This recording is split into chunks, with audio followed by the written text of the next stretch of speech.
Thank you for joining us for today's event. Please welcome Executive Vice President and Chief Operating Officer of the Greater Houston Partnership, 𝗙𝗢𝗢𝗪. Okay, hello everyone. This is a room that we didn't really have to say quiet down because I think everybody's so excited about the program today. So thank you for being with us. This is our 15th annual Rise to the Top program. So it's really special to see how this has evolved over the years, not just in scale of people in the room, but also the conversations that we're having up here today. So you'll see that in today's program. We come together every year to celebrate International Women's Day, International Women's Month, and this is our celebration around that. And this event really exists because talent is everywhere, and it's our responsibility to continue cultivating and growing that talent and being champions for advancing women in the workplace. So we all want to be those leaders who help to clear pathways, whether that's access to opportunities, access to being a part of conversations, a seat at the table, maybe even access to influence or leadership roles. Here in Texas, more than 57% of women ages 16 and older are either employed or actively seeking work. And women also account for more than half of Texans with a bachelor's degree or higher. So what does this say for us? It tells us that we have the talent, we have the education, and we also have the ambition that we need right here in this region. And we as leaders really have the responsibility to help continue building leadership pathways for others. We can open doors, sponsor rising talent, and we can also ensure that ambition is welcomed and potential is being cultivated in each one of our workplaces. So at the partnership, we're really proud of our progress over the years. The women represent 13 of our 19 senior leadership positions at the Greater Houston Partnership, and about 1/4 of our board members. So that really represents a lot of intention over the years, an intention to growing this, and it also reflects the caliber of women that we have in this region, and we're committed to continuing to advance opportunities for women in our region still. So we all know leadership pipelines don't just build themselves. The other day I actually heard somebody refer to her own career path as accidental leadership. And what she meant by this was it wasn't something that she necessarily set out to do. She didn't have leadership on her career pathway. She didn't take classes. What she had were individuals who really poured into her. So whether it was a boss, a mentor, a sponsor, people who identified something in her that she could then carry forward. And I thought that really resonated, that accidental leadership can put us all in positions of leadership, and we can help be that support system for each other. So I'm excited to get into today's program. We are honored to have our keynote speaker, Marie Myers, Executive Vice President and Chief Financial Officer at Hewlett Packard Enterprise, who will join us a little bit after the lunch break. And we also have an incredible panel discussion featuring Meredith Beaupre, who is the Managing Director, Region Manager for South Texas and New Mexico Commercial Banking for JPMorganChase. We have Brandi Harleaux, CEO of South Post Oak Recycling Center. And we have Sonya Johnson, who is the VP and Deputy General Counsel, Litigation, Employment, Environmental, and Regulatory for Phillips 66. So some very impressive women that we are going to have up on this stage today.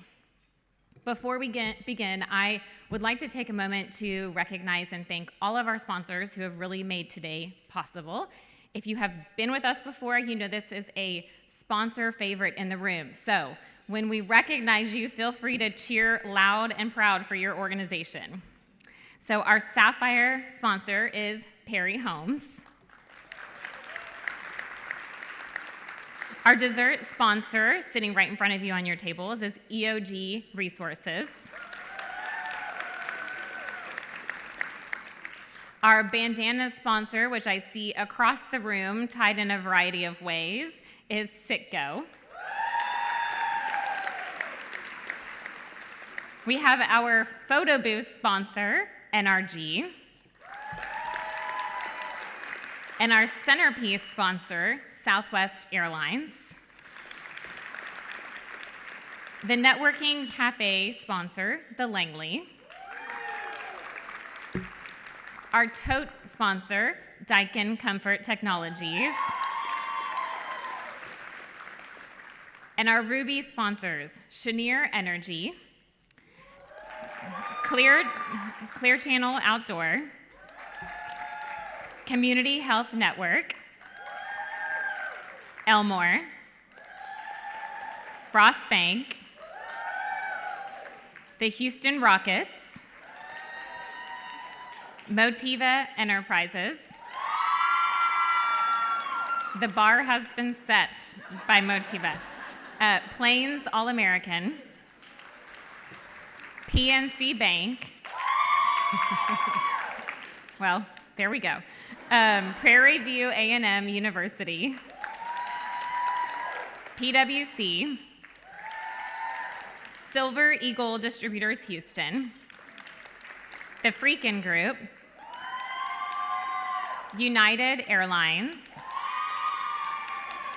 and Witham. And finally, our supporting sponsor, Girl Scouts of San Jacinto.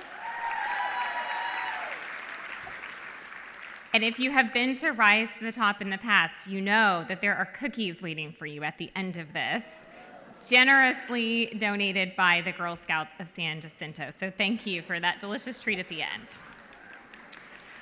I also want to take a moment to thank our Platinum Signature sponsors and our Signature sponsors. These companies provide year-round support for our events, programs, and forums hosted out in the community, but also at Partnership Tower. So thank you to all of them. Okay, so now we are going to do one of our Rise to the Top traditions.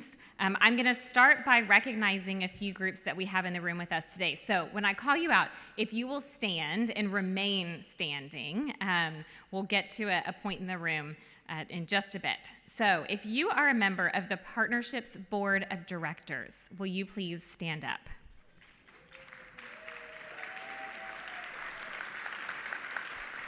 Okay, stay standing, stay standing. If you are a part of the Executive Women's Partnership or Women on the Rise programs at the Greater Houston Partnership, will you please stand and remain standing?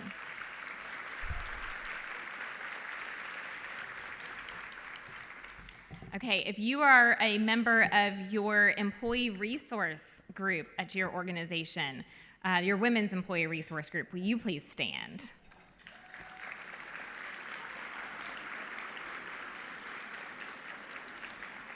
Okay, and this year we threw a challenge out there across the business community to see who could bring the most representation from their organization, and we have 3 that we want to recognize.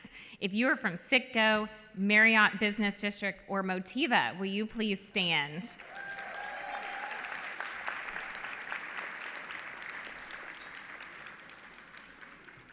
And finally, if you are here to support women in leadership positions and inside of your organizations, please stand, join us.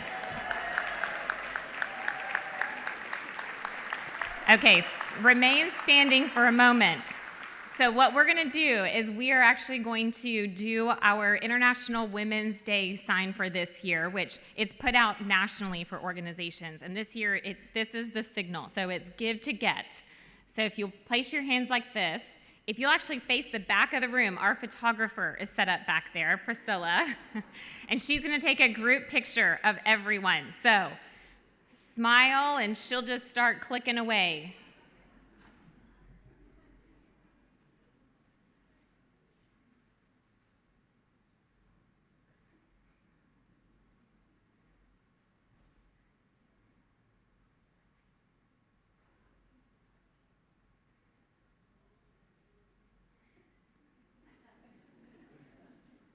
Okay, we got it.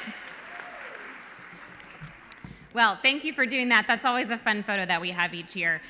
We are going to take a short break for lunch, and afterwards, Partnership President and CEO Steve Kane will join us up on stage. So please enjoy lunch and the conversations at your table. We'll be back in a bit.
Ladies and gentlemen, please welcome the President and CEO of the Greater Houston Partnership, Steve Kane.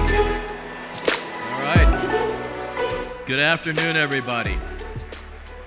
So before we get started, we put out a lot of publications at the Greater Houston Partnership, but I want you to look at this one that just came out yesterday. This is the economy at a glance, and what you're going to see in there is the Houston GDP over the last 2 years, for which data is available, was number 2 in growth. It grew at 10.7%, almost 2 times the national rate. And in absolute terms, it came in second to Seattle, which is a smaller metro that grew at a faster rate, but just 0.1%. In absolute terms, our GDP grew faster or more in dollar terms than any other metro except New York, which is 3 times our size. So I remind our board of this all the time. Houston is winning. Houston is winning, and there's more evidence of that in the data that we just put out. So now, thank you to everyone for being a part of this milestone year event. One thing you consistently hear about Houston is this: it doesn't matter who you are or where you came from.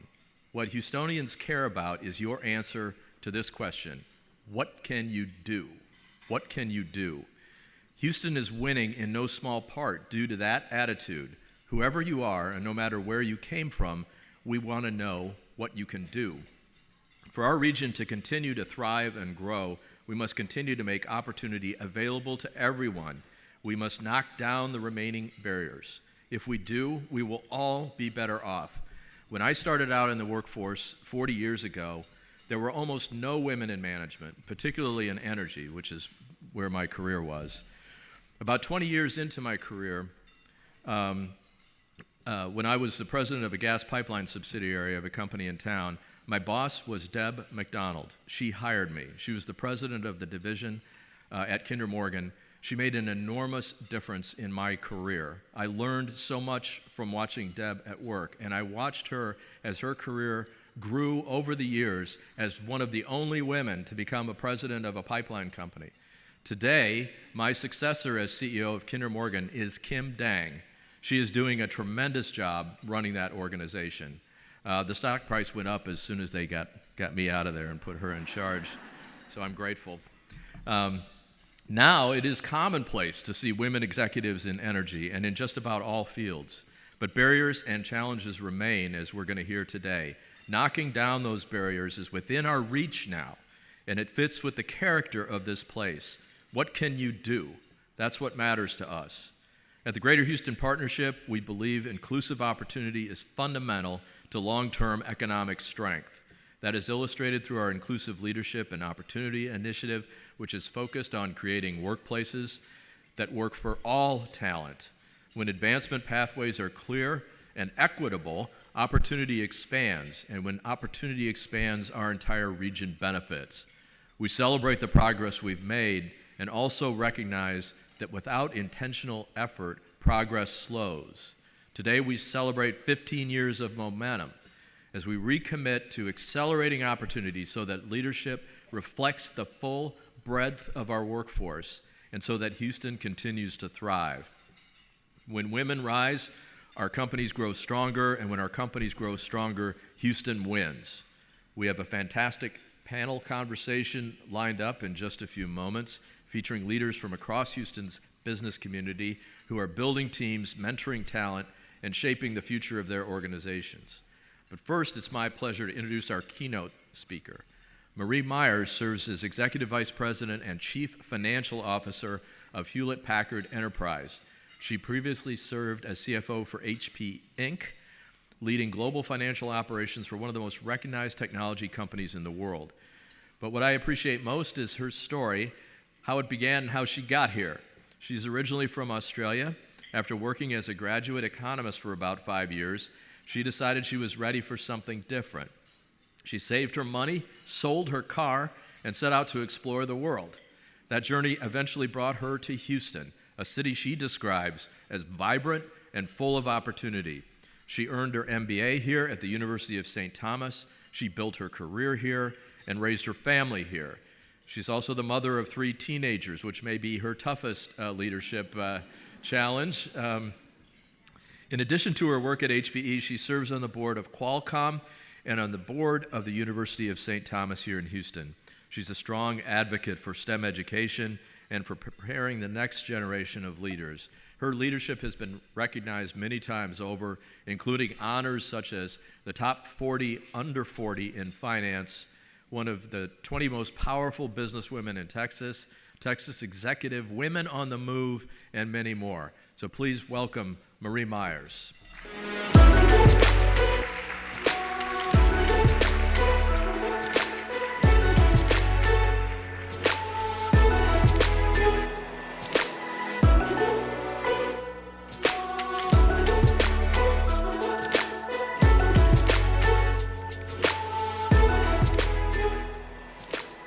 Well, good afternoon, everyone. That's a lot to follow, that story. Well, first of all, look, it's just an honor to be here at an event like this. Honestly, every time I'm in a room like this, filled with whether it's leaders, mothers, builders, mentors, aspiring CEOs, and a lot of busy people that somehow find time in their day to be here, I gotta tell you, I feel 2 things. First of all, gratitude. Because I know that none of us got here alone. And secondly, an enormous amount of responsibility. Because I know that when you made it into your position, you just didn't pull the ladder up and drop it behind you. So I love the theme today of Give to Gain, because I think it really encapsulates where we're at. And as we celebrate, which I think is one of the best days out there, International Women's Day, we're reminded of how far we've really come. But we need to be intentional about the progress. Because let's face it, there's still a lot of work to do. And to be honest, in my own journey, the truth is, the doors I walked through, they never swung just open. I was lucky I had someone push them for me. I had somebody sitting next to me that vouched for me. Someone that took a chance on this kid from Australia. As you can all tell by now, I'm definitely not from Texas. I grew up in Australia on a cane farm, a sugarcane farm actually. And my family succeeded through generations of what I would describe as really hard work and sheer grit. There was never time in our house to hear a conversation about being a CFO. My family and my parents didn't even know what corporate America was. We never sat at the dinner table talking about earnings calls or about what it would be like to work in a large company. We talked about basic values like working hard, showing up every day, and most importantly, my dad taught me about doing the right thing. When I started my career in finance here in Houston, Texas, I didn't have a master plan to become the CFO of a tech company. What I had was curiosity, discipline, and as Steve said, a willingness to give it a try. And honestly, sometimes I wasn't even ready. Early in my career, I was often the only woman in the room. Sometimes, unfortunately, I still am. And I learned quickly that my preparation was actually my superpower. I knew if I knew the numbers cold and understood the business than anybody else, including the guys, I could earn my seat at the table. And most importantly, keep it. But there's something I didn't understand early enough, is that what gets you into the room is not necessarily what keeps you there. It's those relationships that you form through the course of your career, through events like this, that make a tremendous difference. One of the turning points of my career was when a senior leader pulled me aside after a big project and said, "Hey, Marie, You need to stop waiting to be discovered. Start advocating for yourself. And honestly, that moment stuck with me. It wasn't loud, it wasn't dramatic, but it was what I would describe today as sponsorship. Someone saw potential in me and decided to give me a chance. And that's the first lesson in Give to Gain. Mentorship really matters. But what matters even more is sponsorship. It changes trajectories. Mentorship is advice. Sponsorship, in my own example, is advocacy. And if we want to accelerate women into business, honestly, we need both. As I moved through my career, I took on an enormous number of roles, global roles. I relocated, I took stretch assignments, I actually joined startups. I took all kinds of increasingly more complex leadership roles. And I began to understand something that I'm sure many of you relate to, is that every opportunity I took had this enormous amount of discomfort. There were roles that I took where I thought, I'm really not ready for this. I'm not sure if they know that. And I had to learn to live with that it would be okay to take on a role that perhaps I wasn't 100% prepared for. The honest truth is, if I'd waited, I probably would have waited my entire lifetime. But I also had to learn that confidence doesn't mean pretending. That you don't have to have all the answers. I mean, it's enough to be secure just to be able to ask some questions. Today, in my role as CFO, I spend a lot of time thinking about business transformation. I spend a lot of time working on AI, analytics, figuring out how we could be more strategic as a company. But the biggest transformation I actually focus on as a leader is actually on talent. Because technology can change a lot of things. Markets will shift. I wake up in the morning and see the stock market move day in, day out. But one thing I know for sure that I have to be absolutely intentional about is leadership pipelines. They are built deliberately. And that brings me to another part of my story, which is being a working mother. As you've heard, I have 3 children. 3 demanding, busy teenagers. As Steve said, that's my hardest leadership moment. And I've got to tell you, there were moments in my career where I was traveling constantly across the world, wondering, what was I doing? There were nights I had to join earnings calls to all hours, mornings where I wondered whether I was doing enough in any role, at home and at work. And it's here that I learned that balance isn't perfect. It's a long-term strategy that you need to invest in. Some quarters, things would require more work, require more capital. Other quarters, I needed to invest in my family. And over time, that you learn there is no such thing as perfection.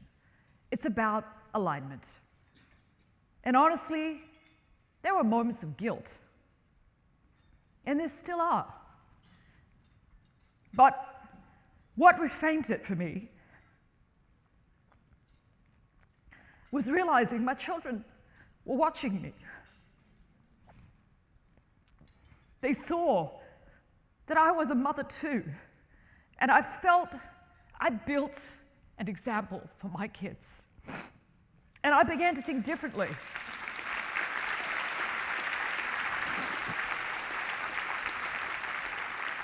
And I realized that for my girls, I was creating an example of a woman that worked hard, and still showed up as a mother. Maybe sometimes I missed their school events, but one thing for sure, I never missed their doctor's visits. And at work, I also realized I wasn't just driving extraordinary financial outcomes. And I can tell you something I'm incredibly proud of. I took the stock price of the last 2 companies I've worked to the highest level they were ever at in their history. I also learned that I was going to set an example of what a different kind of leadership actually looked like. And that's Give to Gain. Where a mentor, someone said, we give time, but by giving time, we actually gain perspective. And when we sponsor someone, we give them an opportunity. We give them a chance to do something maybe nobody else would ever have allowed them. And when we invest in the next generation of women leaders, we give them access. But we gain innovation, resilience, and better business results. So let's take a moment to talk about women in business. I know a lot of you here are all leading and working in roles like that. I think it's true, we've made a lot of progress. But progress, frankly, doesn't move on autopilot. As you all know, we still face a ton of scrutiny about ambition that, frankly, men rarely do. We're still more likely to be evaluated on potential rather than actually potential upside. And we're often asked over and over again to prove readiness before promotion. So what do? First, I'm sure many of you, like myself, we prepare relentlessly. In fact, I was so over-obsessed, I literally did 4 degrees. I did a degree in economics, I did a degree in finance, I did a master's in finance, and then I almost finished a master's in accounting. And at some point, my boss said, that's enough. Secondly, we need to build networks intentionally. Don't underestimate the power of a room like this. The conversation you may have this afternoon over coffee or cake may shape the next chapter of your journey. Third, we have to lift each other up as we climb. I try to make mentorship a non-negotiable part of my work life. I meet regularly with women in our organization, both inside and out, and some of you here I've actually met over the course of my career. Sometimes what they need is not another strategy deck. They actually just need permission. They need permission to apply, permission to negotiate, permission to say, hey, I want a shot at that role. And sometimes they also need, frankly, honesty. I tell my team leadership is rewarding, but frankly, it's not always comfortable. You will be criticized. You will make decisions with incomplete information. You'll have moments where you think, why am I doing this? But growth lies on the other side of those opportunities. And one of the most powerful shifts that you can make is a mind shift to asking yourself, do I belong here? To how can I make this room better for others? And that's the energy I would like for each one of you to carry forward today. International Women's Day is not just a celebration. Frankly, I actually use it as a checkpoint. I ask myself, are we mentoring intentionally? Are we sponsoring each other visibly? Are we advocating for equity and advancement? Are we modeling actually sustainable leadership for the next generation so that others can see what leadership can look like? And if we're honest, frankly, none of us can do it all. But each of us can do something. You can recommend a woman for a board. You can nominate a colleague for a role. You can ensure that there are diverse statistics in hiring.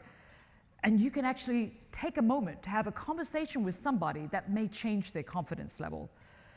The cumulative impact of those small actions is actually enormous. I also want to speak directly to, I'm sure, which is a large group of emerging leaders in the room. Please raise your hand if you are an inspiring leader in the room today, please. Come on, ladies, put your hands up. Thank you. Here's some advice. Don't wait for perfection. Don't apologize for ambition, and don't shrink your voice so that you feel more comfortable. And when you do rise, because you will, remember that success is not a solo sport. The most fulfilling moments in my career have not been all those earnings calls. It's been when I watched somebody that I mentored step up and take on a leadership role. So that's the gain. That's the gain in seeing that pipeline strengthen. It's the gain in seeing those teams reflect the real world that actually we serve. The gain is knowing that your impact actually extends beyond your title and your role. So today, as we gather here today, I wanted to ask you all, Rising is a moment, but reaching and giving back is essential. Give your time, give your advocacy, give your experience, telling the truth, give your honesty, mention what it's like to juggle motherhood and ambition, and give your support to other women who may not see that in themselves yet. Because women together can perform better, communities can thrive, and families can see new possibilities. I want to thank you for your time today. It's been a pleasure to be with you all, and I wish you the best in the next session, which I know is going to be with some remarkable women. So thank you very much for being here today.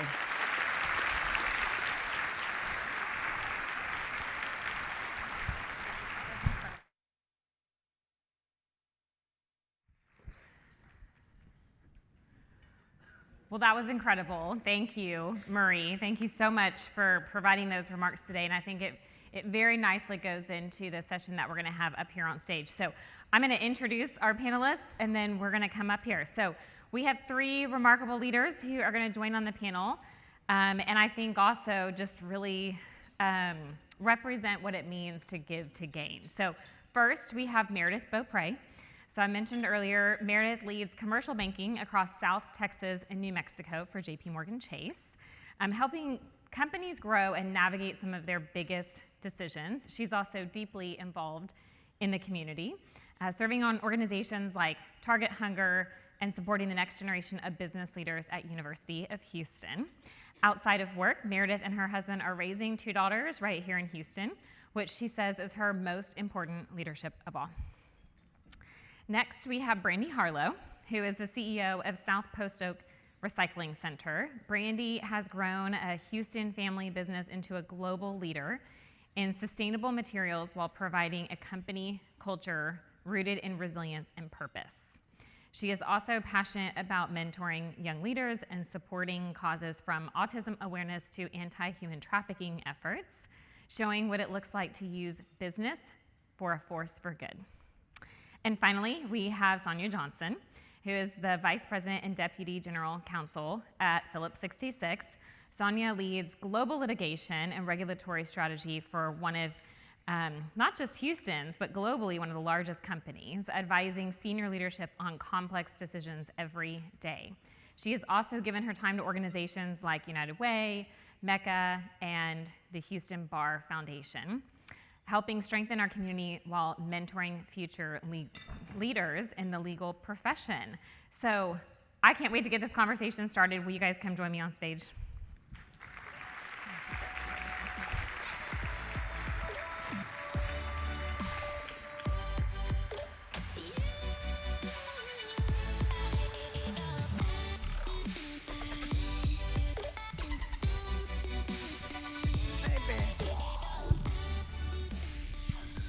This is where we probably could have used the walk-up songs, right? Like each one of you could have a walk-up song up here. Okay, so we're gonna jump right into the conversation. You heard bios a little bit about each one of these leaders, but I'd love for you to each share one thing that we wouldn't necessarily read in a bio about you. So Meredith, I'm gonna start with you. Okay, happy to start. So first of all, thrilled to be here. Thank you to everybody who took time to come to today's event. And by the way, I thought that keynote from Marie was just absolutely inspiring. So thank you again to her. But something unique that you may not know about me from my bio, so my educational background, it's not in finance. It's actually in languages and linguistics. That was my passion in high school. I studied abroad starting at a young age. I did that in middle school, high school, and college. And I went to college to study languages and linguistics. My plan had been to focus on French, Spanish, German, and Mandarin. I thought that my career would be in foreign service or something more internationally focused, but once I was there, I went to Georgetown undergrad, which is obviously in DC, very international city, so a very international school. My parents' finance and accounting background and influence started to rise to the surface, and I thought, maybe just to give myself a few more options, I'll add a business minor. And eventually that started to take over some of my curriculum, and I had to sacrifice 2 of the languages, but still, I reveled in my liberal arts education. I wrote and defended my thesis in French. I studied abroad my junior year in Strasbourg, and part of the reason I mention that is it's something that I'm incredibly proud of, but I'll admit that I've been at JPMorgan my whole career.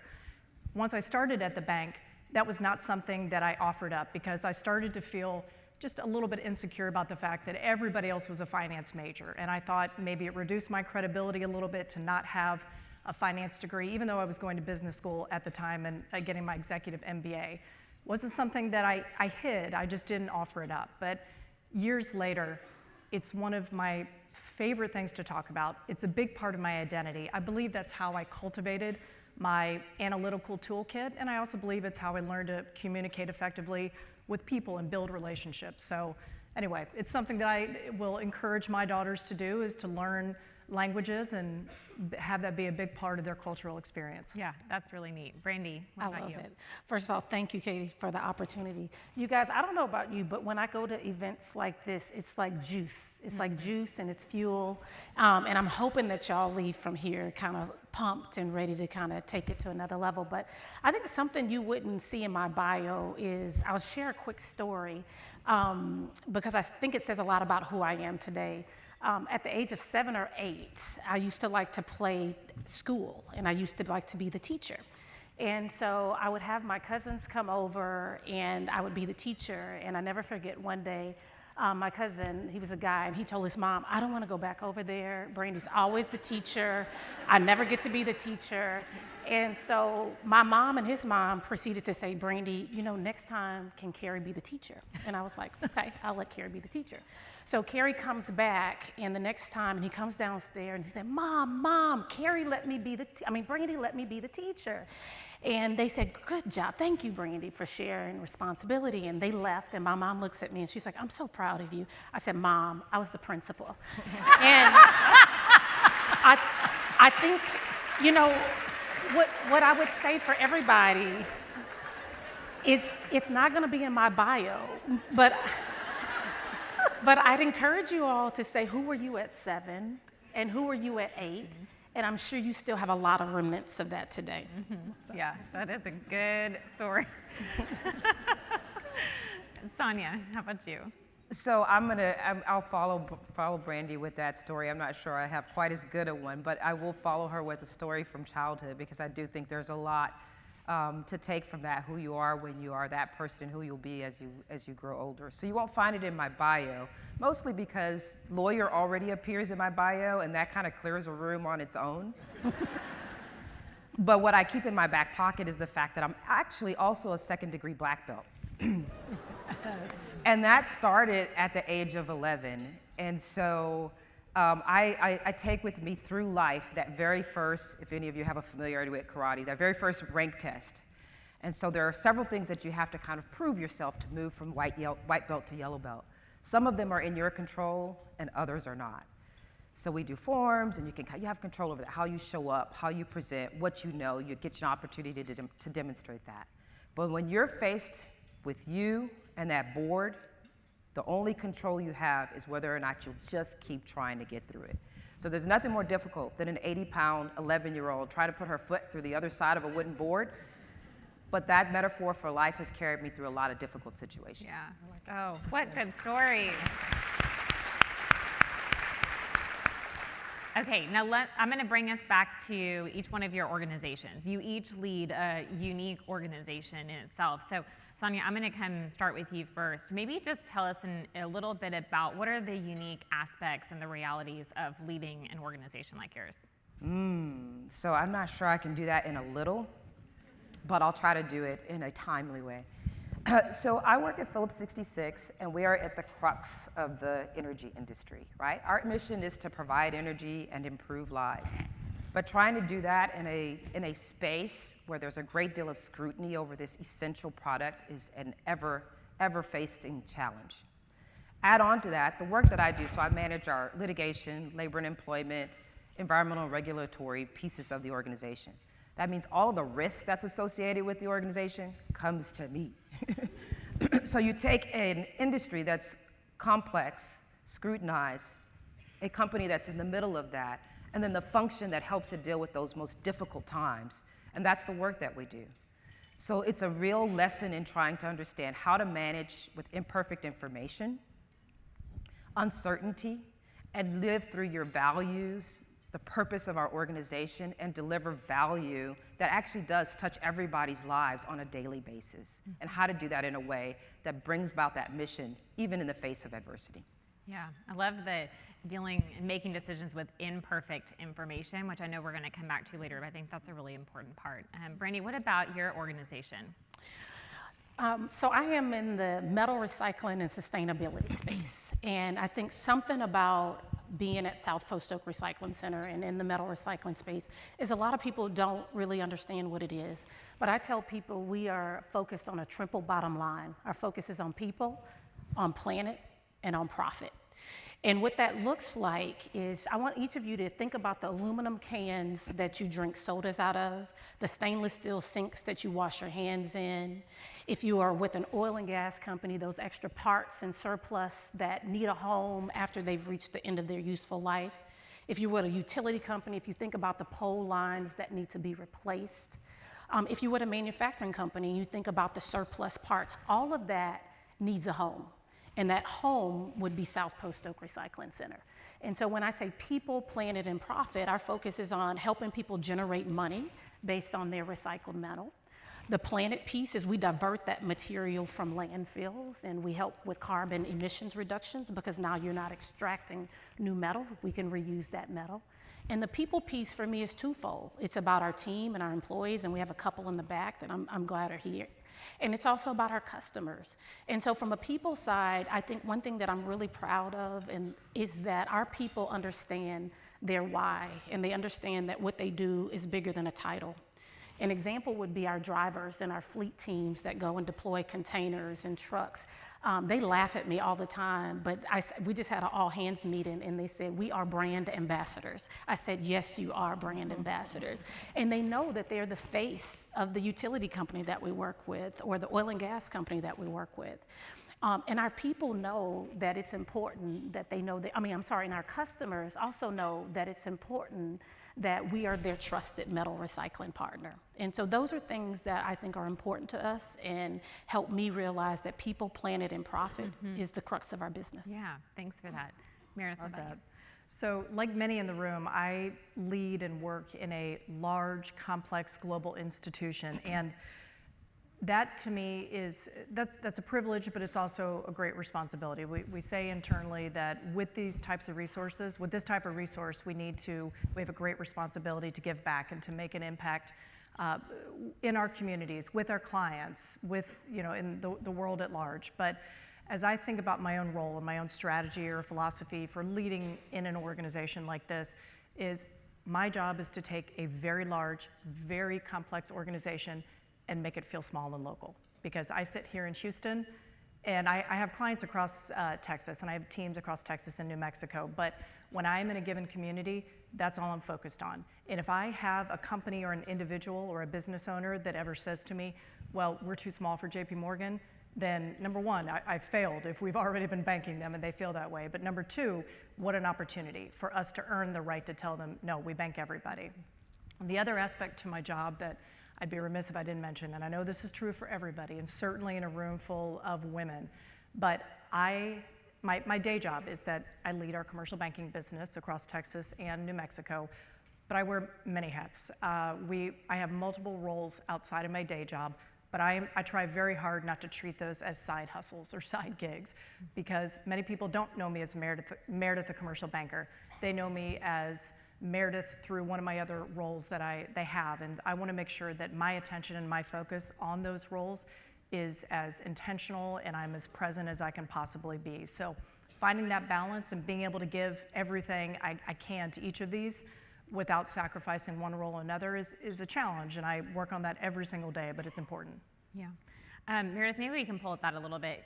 There are a lot of moments throughout careers where, sometimes you feel like, Marie was kind of touching on this earlier too, of maybe you're sort of faking it till you make it. And then all of a sudden you step into a place where you feel more confident. And like Marie mentioned, it's not necessarily about knowing everything, it's just building this certain confidence.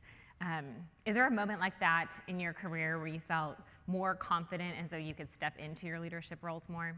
The example that comes to mind is, so the role I'm in right now, I started at JPMorgan in the investment bank. That's where I spent most of my career. But the last 8 or so years has been in the commercial bank, and I've moved in a linear fashion, or in a linear path. But the current role that I'm in, the time I'm thinking of is the period that actually wasn't all that long. It was just a handful of months. It felt longer to me between when my predecessor, who is a woman who's fabulous, she left to go work for one of our clients, and she's now president of a wonderful Houston company. But that period of time between her resigning and then them naming the successor. And during that stretch, I, like a lot of other people, and I'm certainly not alone in this, but many of us stepped up. We weren't asked to step up and do more, but we did. We stepped up to help manage the team, to run meetings, to reach out to clients that she was particularly close to help set strategy.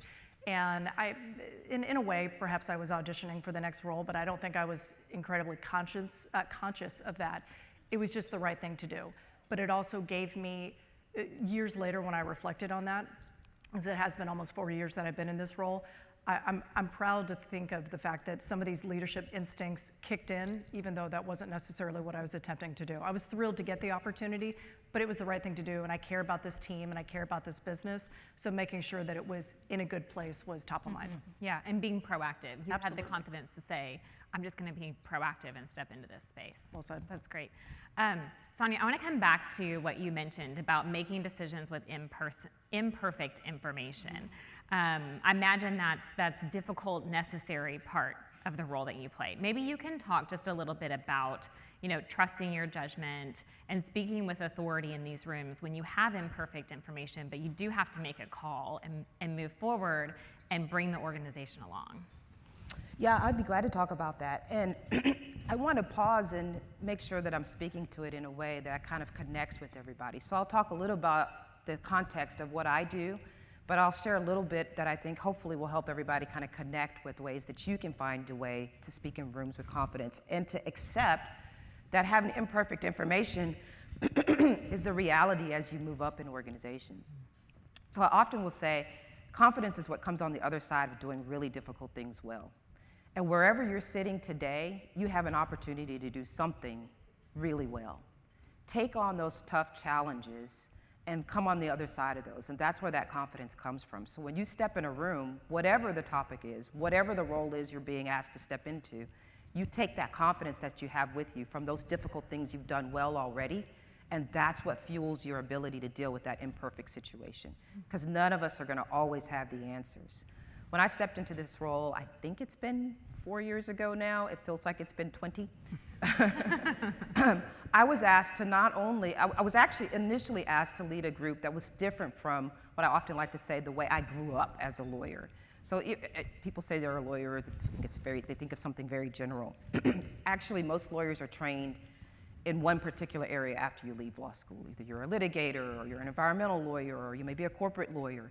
But you take that skill set and you figure out how to make adjacencies in the law, in business, in whatever place where you're placed with that specialized skill set. Find those adjacencies and be agile enough to learn something new. That's where the confidence comes in. And when you step in a room and there's imperfect information, you know that you can learn and grow and do with what that moment demands. Mm-hmm. Yeah, thank you. And I think that is a really relatable comment to everybody in this room. If you can take those small steps to build confidence and take moments and take opportunities, and we can support each other with that. So as things come on our plates that we think, oh, this would be a great learning opportunity for somebody else, give them the chance to build that confidence too. Absolutely. Brandi, so your leadership path is incredibly unique, even though it's a family-owned business, that hasn't always been your direct path. Maybe you can talk just a little bit about that, a little bit about your journey of stepping into this leadership role for your family company, what that looked like, and was there that defining moment where you thought, yeah, this is mine to lead, I'm ready to take this to a new place?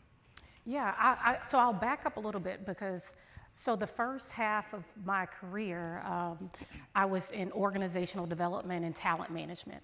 I was last at the Walt Disney Company, and I was in my 20s, early 30s, and a part of going from Northrop Grumman to Disney was about professionalism. It was about showing up in being professional, knowing what I was talking about. There was a sense of guardedness about me because I was younger and I wanted to be taken seriously. And then I enjoyed that. But one day I was working with an executive coach who pretty much said to me, "Hey, Brandi, I think that there's something else for you. I feel like you're doing an awesome job, but I feel like you could be doing more." And that more led me to say, what else is it that I could be doing? Long story short, he reminded me, he said, "What about this family business that you told me about in Houston?" And I said, "The scrap metal business?" And he said, "Yes." And he painted a picture, and I want to say this, we all paint pictures and can paint pictures in people's life. He said, first of all, this was 15 years ago. He said, "I have to tell you, I think recycling is the way of the future." He said, "How many people have a chance to take a business from generation 1 to generation 2 without somebody passing along or the business fledgling?" And he said, "How many people like you have corporate experience and then can take that to a family business?" And so transition, so that was 13 years ago this month. I tell people I went from pixie dust to real dust, and I have not looked back. But in terms of just kind of confidence and stepping in, we all hit different points where we step into our shoes. And for me, that looks like full ownership. It looked like feeling like I was empowered. It looked like, at that time, he's retired, but having a dad that would turn to sales folks and look at him to say, "Hey, I want to sell material." And he looked back at me and said, "I told you Brandi's taken over the business." So again, that mentor, that champion, and I think all of those things reinforce confidence and have been a part of my journey to stepping in and owning the global growth that we have now. Yeah, that's great. And I think we probably should have added a part of the lightning round to say, what Disney character did you want to be when you were a part of Disney Talent Services? You know what, it's so funny. So Disney would have these rotation programs, these leadership programs, where we'd go to every division of the company. My favorite was going to parks and resorts, even though I didn't work. Why? Because I got to be a character for the day. I got to be Chip from Chip and Dale. And if you did not know, the characters are selected based on height. So at 5'1", I did not have many choices. So that's what I was given. That's a really good fun fact, Brandi. That's a really good fun fact. I love that. Okay, I'm gonna shift us into some practical advice or just realities for this room. And Meredith, I'm gonna point this to you, but definitely want to hear others weigh in too. What's something that you see that women are still doing today that might be holding us back from the career trajectory that we can have? And maybe you could also speak to what you're seeing that actually helps women who are rising in leadership positions, maybe both sides of it. I feel like I could refer back to Marie's speech in its entirety because there's so many good takeaways and nuggets in there. But for me, the thing that holds women and other people back, but we're talking about women, and that's they wait to be asked to step up or to take a leadership opportunity versus asking for it or advocating or asking somebody else to advocate for them. And that doesn't always have to relate to a role or a promotion. In some cases, it's as simple as being a vocal leader in a discussion or in a meeting or a project, taking that opportunity yourself versus, again, waiting for it. And if I think back to my own role, my own experience, I spent the first part of my career, as I mentioned earlier, in the investment bank in a very transactional role. Was one of very few women in that part of the business, and I was in the Midwest at the time, serving mostly manufacturing clients. So again, a very male-dominated environment. But point being, I thought the way I would be recognized is through hard work. So I had my head down, and I thought the opportunities would find me. And don't get me wrong, the hard work helped build my brand, but that wasn't what was going to get me noticed. And so I learned after a few years of trial and error, that I had to pull my own chair up to the table, to the proverbial table. But the way I kept my seat at the table is by being a vocal contributor, by always coming more prepared than everybody else at that meeting, by having a point of view. And if I didn't have enough information to have a point of view, I asked questions to be able to get to a point of view.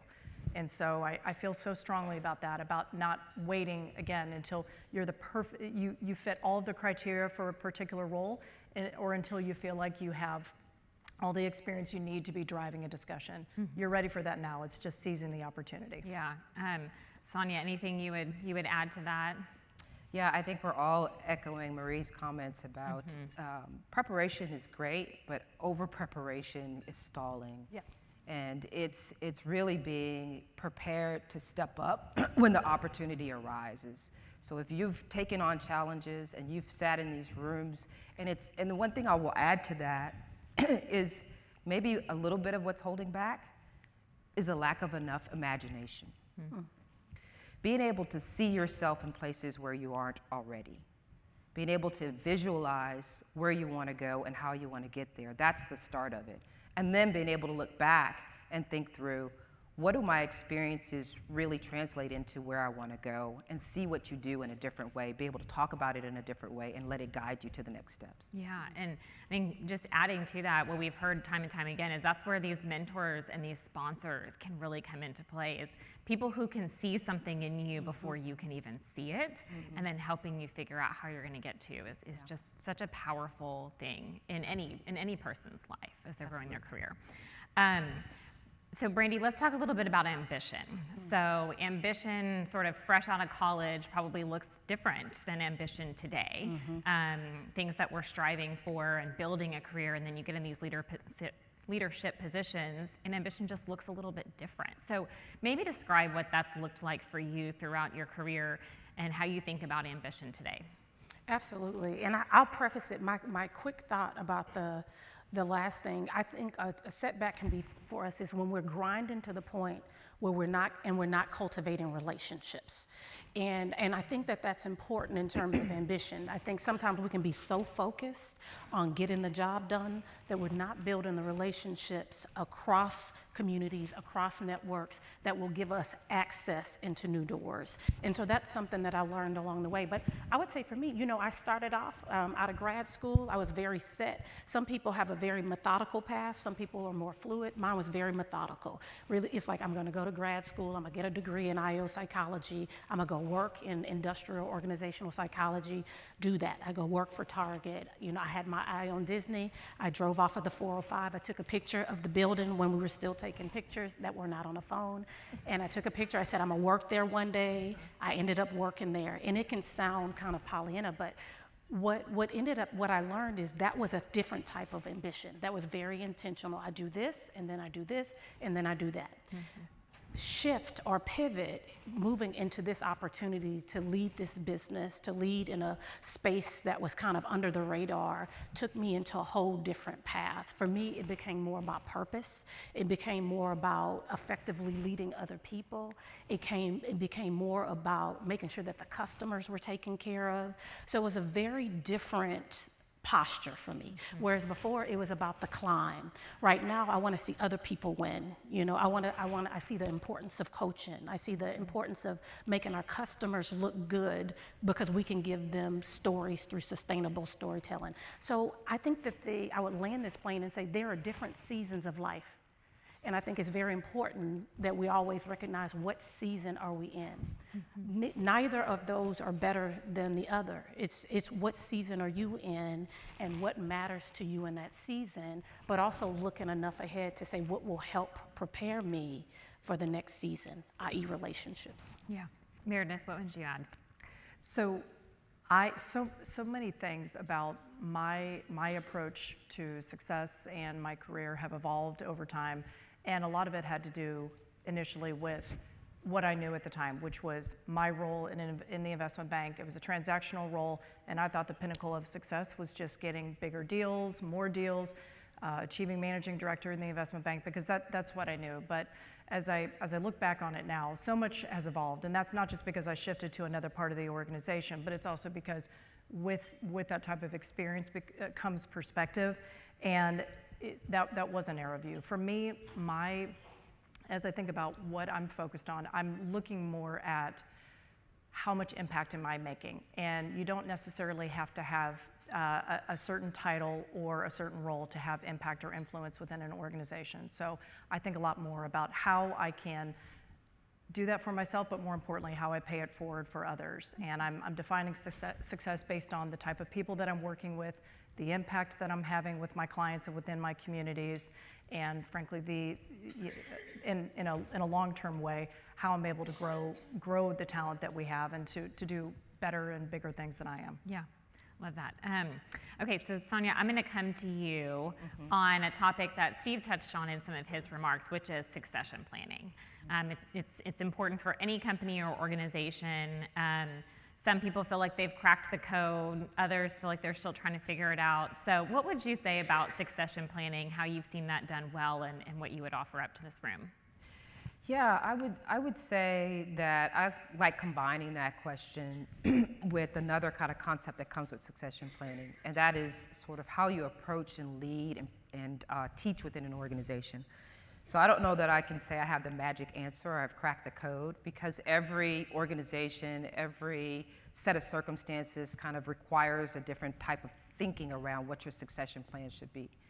But at the base of it, you've got to be thinking a long-term plan and playing more of a chess game with succession planning than a checkers game. I think where you run into the obstacles is when you're only creating a seat, not a bench of folks that can fill a pipeline to help an organization accomplish its goals into the future. And so for me and my team, what I've done since I stepped into this role has been very intentional about creating layers within that organization. Creating a culture where we're doing an each one, teach one. So the people that report to me directly, I'm very intentional about turning them into leaders and helping them understand how to coach the people below them so that they can become good at what they were doing before they became leaders. And keeping that pipeline moving and growing is the way that you kind of get to a good place with succession planning. And then since we are here on Women's Day, I think it's important for us to also remember that if you are in that leadership position and you happen to have that power stick, use it to make sure there's access to join that succession plan and join that opportunity and be in a place where someone takes care about your development and the development of others. You know, I'm going to build on that thought. You know, this year's theme is Give to Gain. And so that really speaks to this notion that, you know, we need to give others opportunities. And really, we're gaining so much as leaders by giving opportunities to others. So Meredith, maybe I'll start with you.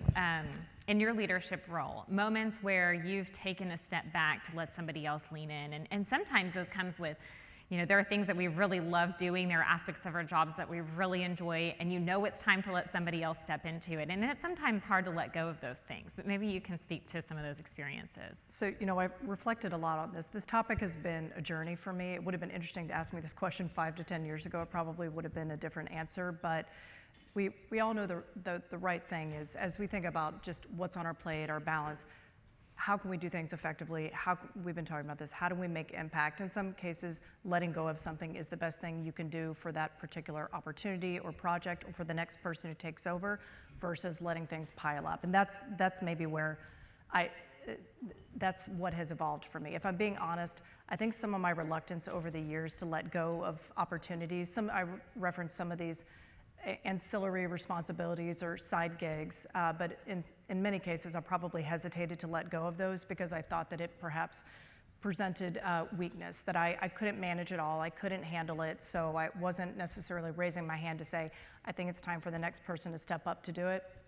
My perspective on that has changed completely, because that not only was I shortchanging myself by hanging on to some things too long, and more importantly, shortchanging the role or the responsibility, but I was also shortchanging somebody else the opportunity to step up. So right now I'm actually in the process of transitioning something. I was about to say letting go, but I'm transitioning something that I've been working on for a number of years to somebody else.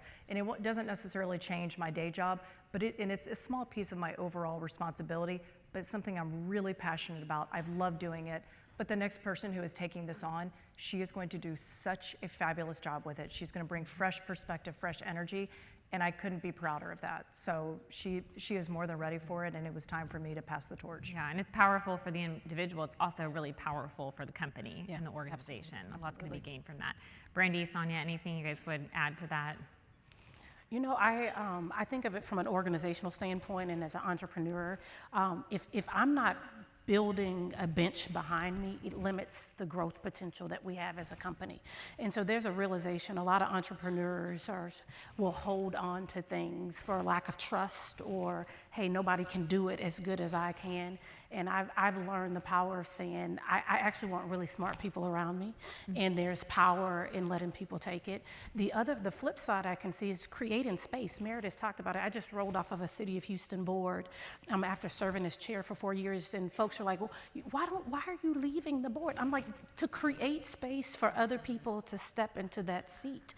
And so I think that, it doesn't matter if you're good at it, it's like create space for others. And the last thing I'd say, Meredith said, is sometimes we hold so tight to something. Y'all have heard this analogy that we don't leave space for what else, For me, it's what God has for me. For you, it could be whatever has for you. And so sometimes we have to let that go so that we can get this other opportunity. Yeah, well said. Sonya, what would you add?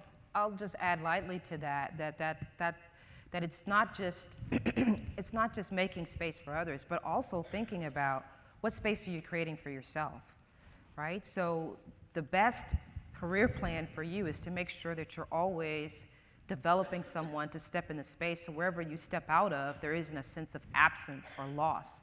Real leadership is creating resilience within an organization, so that when you move to the next step, the step that you stepped away from is already taken care of. Yeah. Yeah, thank you for that. Okay, so we're going to go to a magic wand question. So if you had a magic wand and you could help provide women or any leaders one form of access that's really going to accelerate their leadership trajectory, what would it be? Networks, board exposure, what do you feel like is something that any leader needs to be able to continue on that path? Okay, so Meredith, I'm just going to go with you first. So my answer would be, and again, I could talk about this all day, but I'll be succinct. I think it is earlier access and exposure to the rooms and forums where decisions are being made and the people making those decisions. And that comes through self-advocacy, and that comes through sponsorship, like we've been talking about. Yeah, great. Ditto. I would add that the power of asking good questions. I think when you're in a room and you ask good questions, it opens the door for people to even view you as a thoughtful or a strategic person, or even curious. And so I would say remain curious as well. Yeah.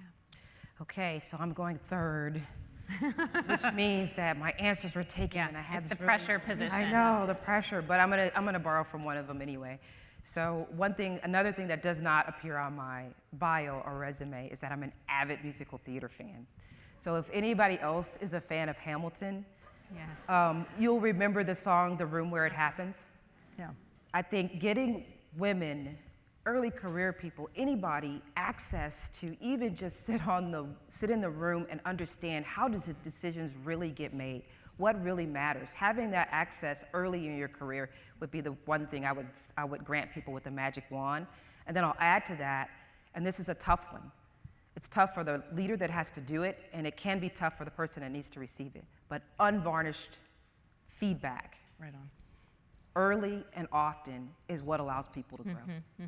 And may I add, Yeah. being comfortable asking for the feedback yourself versus waiting for And it to be given. accepting of it. Yes. You know what is really powerful, everything you just said? So earlier access to rooms, the feedback point of things. These are all things that we can do for each other right now. It doesn't actually have to be a magic wand. Every single one of us can go out of here and think, okay, who can I bring into a meeting that gives them access to a conversation they haven't been a part of? Who can I go ask for feedback so that I can continue to develop as a leader, but give that gift for it as well. So thank you for those.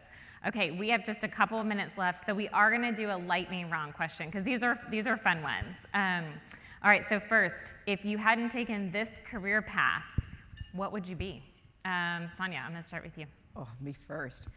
Okay, so the easy answer is I'd be a teacher. I come from a family of educators. I'm from Houston. Lots of teachers in my family, and probably one of the most rewarding parts of my job right now is that I get an opportunity to kind of give back and teach others that report to me and teach the organization and help kind of develop what we're doing. But the funner answer, which I actually thought about very early in my career, is I would just leave all this law stuff behind and go write on a really interesting drama and sit in a room with people and create things. Ooh, okay, good one. Brandi. I love it. You know, I would be an entrepreneur. I've always thought it was cool to be a franchise owner. I think it's empowerment for families and for legacy, and I love it. Good, Meredith. It's a little random, but I would be a photographer for National Geographic. It's very specific. I like it. And interestingly, that was a question on one of my business school essays, or it was a business school essay in the application, and that's what I answered many years ago, and it's still true today. Okay, love it. Okay, what is one leadership belief that you have outgrown? So, Meredith, let's start with you. This has also been a journey, that you need to be a manager to be a leader. I cannot say enough about how much leadership potential we have in our youngest team members. Anybody can be a leader. You do not have to be managing people to be a leader, and that's a responsibility that we all share. Okay. I like that one. I used to think that feedback happened on an annual basis, and that was a part of leadership. And I've since learned, and I believe in this model called 𝗓. I think people need to be seen, heard, and appreciated, and it needs to happen continuously and often. Yeah. Sonya, what about you? So the one thing about leadership that one belief about leadership that I've outgrown, and that would be that there's a such thing as a them and an us. When you move into the position of a leader, there is no they, there is no them, it's all us, and it's all about taking good care of the responsibilities that you have the stewardship to kind of oversee. Yeah. Okay, and we're going to use our closing remarks time to do a really fun final question, which is, we'll go back to the beginning where we said, what would your walk-up song be? Oh my gosh. So, Meredith. Mine would be Everlong by the Foo Fighters. Although I'll say it is, I love writing roughshod over my daughter's walk-up song selection every softball season. So we've got right now, Right Above It by Lil Wayne and Drake that my daughter's walking up. Heavily influenced by me. Yes. I don't know if I could beat that one, Meredith. Mine is probably Alicia Keys' This Girl Is on Fire. And I had the privilege to walk up to it, and I was like, that seems a little, but I just owned it. Get you pumped up. I was just like, let's own it. Sonya. Okay, since I'm last, I'm gonna take the privilege of maybe having two.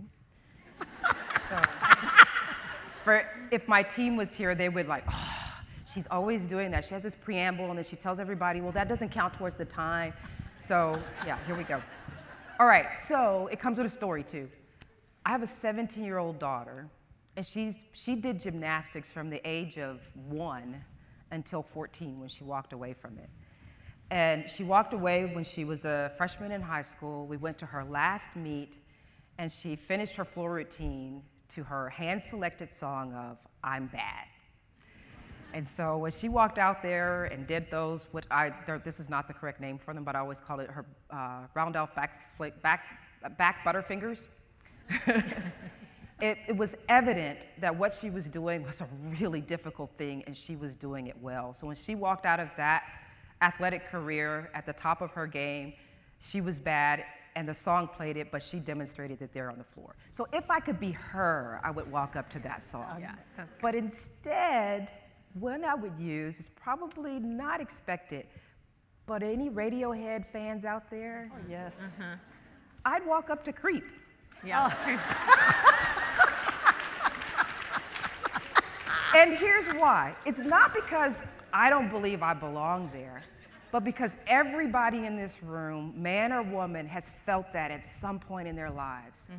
And as leaders, we should be creating environments where it's okay to feel it, and the room should say back, you absolutely belong here, and we need to hear what you have to say. Yeah, love it. Let's end on that note. Thank you, everyone. Thanks to everybody in this room for joining us. What an incredible panel. Keynote from Marie. It's been a great day, so thanks for being with us, and we'll see you at some of our upcoming events. Have a great day.